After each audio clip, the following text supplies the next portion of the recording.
नमस्कार जय जगन्नाथ।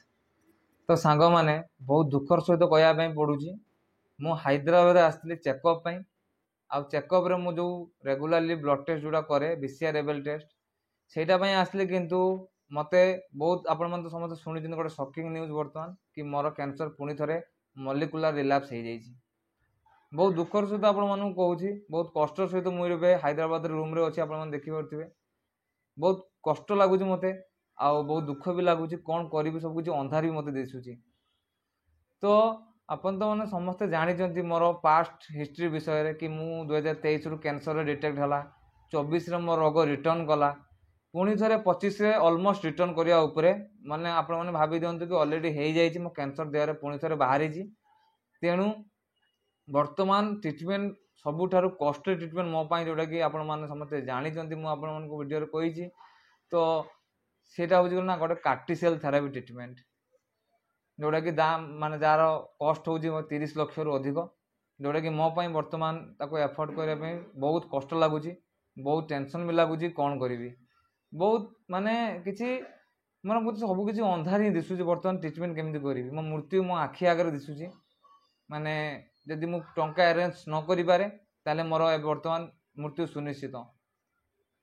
आपण मानक देखि पारुथिबे कि मु वर्तमान भल अच्छी आपण मानक वीडियो करी कहि पारुछि हेले मो भितरे कैंसर सेल बहुत स्पीडली ग्रो करूछि।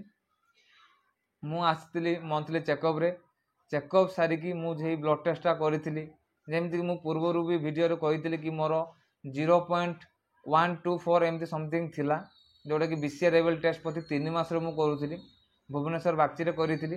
तो ता फल हठात जेत जेहेतु भल्यू बढ़ला मोर पुणी थे तो से 3 मास चेकअप जगह 2 मास चेकअप हैदराबाद आसी पहुँची जाइली आउ मु भाभी भी नथली कहीं मो देह पूरा सुस्थ थिला एबे भी अच्छी कहीं मु ठीक से कथा भी कहि पारुछि मते ज्वर भी आसुनी आ मु खाइबा पीवा सब जिनस मोर ठीक ठाक चलछि वर्तमान।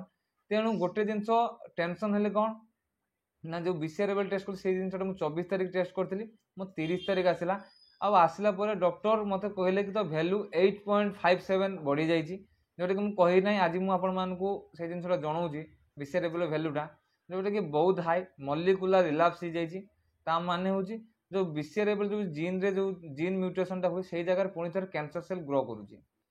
तेणु यहाँ शुणिकी मत बहुत कष्ट लगे हूँ तो आपण मानक शुणी सारापर बहुत कष्ट लगुव ये जिनसा आ कौन भी करें आम मो भाग्य खराब एटा लास्ट टाइम भी होता एथर भी होची कहीं यापर डॉक्टर को देखला डॉक्टर मते कहले कि केशव तो देह रे कैंसर बहुत स्ट्रांग तेणु जो डीएलआई ट्रिटमेंट मु पास्ट नहीं थी 2024 रे कैंसर रिटर्न पर जोटा कि बहुत कम कस्ट रे थिला आउ से बेसी दिन रो सर्वाइव लोक करंतिनी किंतु मु भाग्य भल मु वर्षे रु 12-14 मास भल थी से जोटा कि भल साइन थिला मु भाविली बोधे यही डीएलआई ट्रिटमेंट रे मु बहुत भल हो गली कहीं मेडिकल रे जो कष्ट मु पाई जो सेंट्रल लाइन बेकर नहीं कि पड़ दे केमो रेडिएशन रिसेंट नहीं थी मुझे जानते बाक्ची रे तो यही सब जिनस कष्ट मत बहुत मिली अलरेडी किंतु कष्ट को भूलिकी मु भाविली कि ना छाड़ जदि भी ट्रिटमेंट मुझे बर्तमान वर्षे भल जी हुए तो मुझे आगू भल रही सब पॉजिटिव माइंडसेट रखिकी आपण मानक वीडियो करूली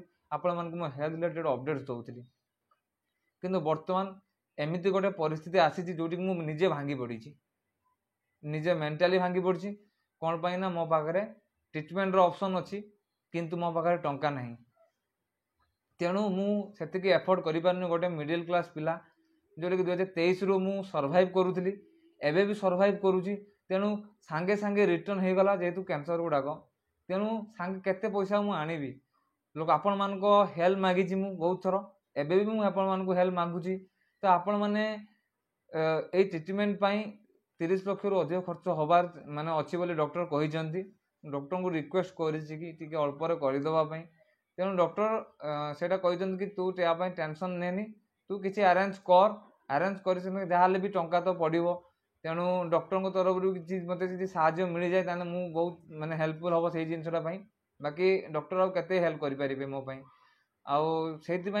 मु आपण मानकर साहाय्य लड़ाई अनुमति करुँची भिक्षा मागुची आपण मान समस्त को पुणी थे कहीं यही बयस जदि मु कैंसर जीतीजी मु हारीजी ताले ସେଇଟା ମୋ ପାଇଁ ନୁହେଁ, ସମଗ୍ର ଓଡ଼ିଶାବାସୀଙ୍କ ପାଇଁ ସେଇଟା ବହୁତ କଷ୍ଟ ହେବ।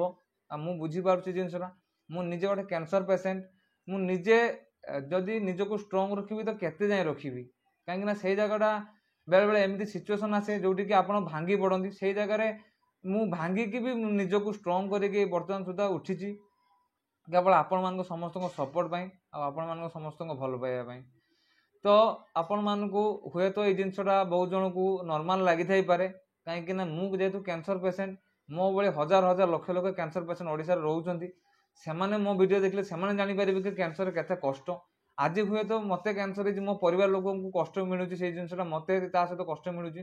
ହୁଏତ କାଲି ଆଉ କାହା ଘରେ ବି ଏମିତି କ୍ୟାନ୍ସର ପେସେଣ୍ଟ ବାହାରିପାରେ। ତେଣୁ ଆମେ ଯଦି ସମସ୍ତଙ୍କୁ ସହଯୋଗ କରିବା, ନିଶ୍ଚିତ ଭାବରେ ସମସ୍ତେ ହେଲ୍ପଫୁଲ୍ ହେଇପାରିବ, ଟ୍ରିଟମେଣ୍ଟ ହେଇପାରିବ। ଟଙ୍କା ତ ମୋତେ ଏତେ ଯାଏଁ ମୋତେ ଭଲସେ ହେଲ୍ପ ମିଳିନାହିଁ।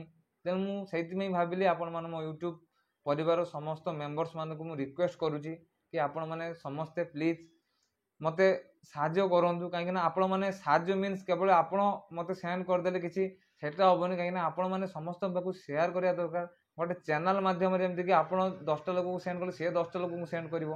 ତେଣୁ ଏମିତି କରିକି ମୋତେ ଯଦି, କାହିଁକିନା ହେଲ୍ପ ମିଳିପାରିବ ଯଦି ମୋତେ ବହୁତ କିଛି ଜିନିଷ ମାନେ ଆପଣଙ୍କ ତରଫରୁ ହିଁ, ମୁଁ ଜାଣିଛି ଆପଣମାନେ କରିପାରିବେ। ବାସ୍ ଆପଣ ମୋତେ ନିଜର ଭାଇ ଭଳିଆ ଭାବନ୍ତୁ, ନିଜର ପୁଅ ଭଳିଆ ଭାବନ୍ତୁ।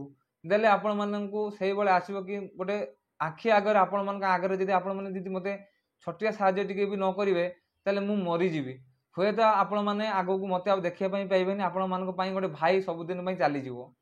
ସେଇ ଜିନିଷଟା ମୋତେ ଭାବିକି ବହୁତ କଷ୍ଟ ଲାଗେ, ମୋ ଫ୍ୟାମିଲି କଥା ଭାବିକି କଷ୍ଟ ଲାଗେ, ଆଉ ଆପଣମାନଙ୍କ କଥା ବି ଭାବିକି ମୋତେ କଷ୍ଟ ଲାଗେ। ବାସ୍ ଏଇଥିପାଇଁ ମୁଁ ଆପଣମାନଙ୍କୁ ଇନଫର୍ମେସନ୍ଟା ଦେଉଛି କି ଏଇ ଜିନିଷଟା ମୁଁ ଜଣେଇଲି ଆପଣମାନଙ୍କୁ, କାହିଁକିନା ଆପଣମାନେ ମୋ ପରିବାରର ଜଣେ ଜଣେ ସଦସ୍ୟ। ଆଉ ମୁଁ ଭାବେ କି ଆପଣମାନଙ୍କୁ ମୁଁ ବହୁତ ଭଲ ପାଏ।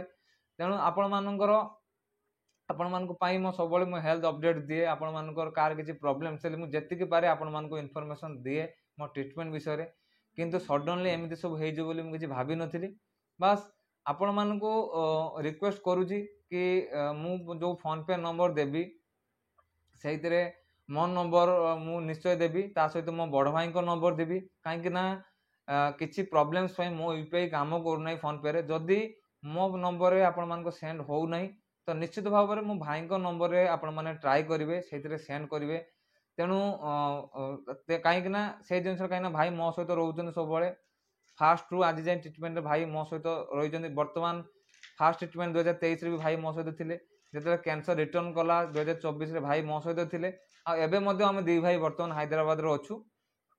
ଆଉ କଥା ହେଉଛି କ'ଣ, ଟ୍ରିଟମେଣ୍ଟ ହେବ ମୋର 2 ସପ୍ତାହ ପରେ ମୋର ଷ୍ଟାର୍ଟ ହେବ। ମୁଁ ମେଡ଼ିକାଲରେ ଆଡ଼ମିଟ୍ ହେବି। ଆଉ ଆପଣମାନେ ଜାଣିଛନ୍ତି ମେଡ଼ିକାଲରେ ଥରେ ଆଡ଼ମିଟ୍ ହେଲେ କେତେ କଷ୍ଟ ଲାଗେ। ଆଡ଼ମିଟ୍ ହେବି ମୁଁ, କିନ୍ତୁ ତା ପୂର୍ବରୁ ଡକ୍ଟର କହିଛନ୍ତି କି ଗୋଟେ ତାଙ୍କର ଟିମ୍ ନେଇକି ଗୋଟେ ପ୍ଲାନ୍ ହେବ। କାହିଁକିନା ସବୁ ଜିନିଷର ଗୋଟେ ପ୍ଲାନ୍ ହେବା ଦରକାର। ପ୍ଲାନ୍ ହେଲେ ଯାଇକି ସେ ଟ୍ରିଟମେଣ୍ଟ କରିବେ, କାହିଁକି ବହୁତ ସ୍ମୁଥଲି ଟ୍ରିଟମେଣ୍ଟ ହେବ ସେଇଟା। ଆଉ ବହୁତ କଷ୍ଟଲି ଯେହେତୁ ଟ୍ରିଟମେଣ୍ଟଟା, ତେଣୁ କ'ଣ ସବୁ ସେଇଥିରେ ଦରକାର ପଡ଼ିବ ସେଇଟା ମୁଁ ଆକ୍ଚୁଆଲି ଜାଣିନାହିଁ, ସେଇଟା ଡକ୍ଟର ହିଁ ଜାଣିଛନ୍ତି। ତେଣୁ ସେଇ ଜିନିଷର ପାଇଁ ଡକ୍ଟର କହିଛନ୍ତି କି ତୁ ଏବେ ଘରକୁ ଯିବୁ। ତେଣୁ ସେଇଥିପାଇଁ ମୁଁ ଆଜି ଘରକୁ ଯାଉଛି, ରିଟର୍ଣ୍ଣ କରୁଛି। ବାସ୍ ଆପଣମାନଙ୍କୁ ସେଇଠି ଯାଇକି ଆପଣମାନଙ୍କ ବ୍ଲେସିଂସ୍ ନେଇକି ମୁଁ ଆସିବି, ଭଗବାନଙ୍କ ଆଶୀର୍ବାଦ ନେଇକି ମୁଁ ଆସିବି। ଆଉ ମୁଁ ଗଲେ ଘରକୁ ଆପଣମାନଙ୍କୁ ଭିଡ଼ିଓ କରିକି ଆପଣମାନଙ୍କୁ ନିଶ୍ଚୟ ଜଣେଇବି। ତା ସହିତ ଯେଉଁ ରହିଲା ଆମର କେବେ କ'ଣ ଆସିବି ହସ୍ପିଟାଲରେ ଆଡ଼ମିଟ୍ ହେବି, ଯଦି ମୋ ଟଙ୍କା କିଛି ଆରେଞ୍ଜ ହେଲା ତାହେଲେ ମୁଁ ଆସିକି ଆଡ଼ମିଟ୍ ହେବି। ଅଦରୱାଇଜ୍ ମୃତ୍ୟୁ ମୋ ସୁନିଶ୍ଚିତ, ମୁଁ ଆଉ କିଛି କରିପାରିବିନି। ତେଣୁ ଆପଣମାନେ ପ୍ଲିଜ୍ ସମସ୍ତଙ୍କ ପାଖକୁ ଭିଡ଼ିଓ ସେୟାର କରନ୍ତୁ। ସମସ୍ତଙ୍କୁ ମୋ ଫୋନ୍ପେ ନମ୍ବର ୱିଥ୍ ମୋ ଭାଇଙ୍କର ଫୋନ୍ପେ ନମ୍ବରଟା ସେଇଟା ସେଣ୍ଡ କରନ୍ତୁ, ଯେଉଁଥିରେ କି ସମସ୍ତେ ହେଲ୍ପ କରିବା ଦରକାର। ଆଉ ସମସ୍ତେ ସମସ୍ତ ପାଖକୁ ସେୟାର କରନ୍ତୁ ପ୍ଲିଜ୍। ଏ ଗରିବ ଭାଇକୁ ଆପଣମାନେ ସମସ୍ତେ ବଞ୍ଚେଇ ଦିଅନ୍ତୁ, ପୁଣି ଥରେ ସାହାଯ୍ୟ କରନ୍ତୁ।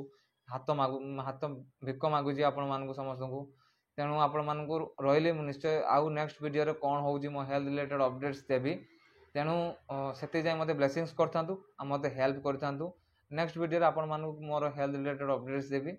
ଆଉ ଏତିକି କହୁଛି, ଧନ୍ୟବାଦ, ଜୟ ଜଗନ୍ନାଥ।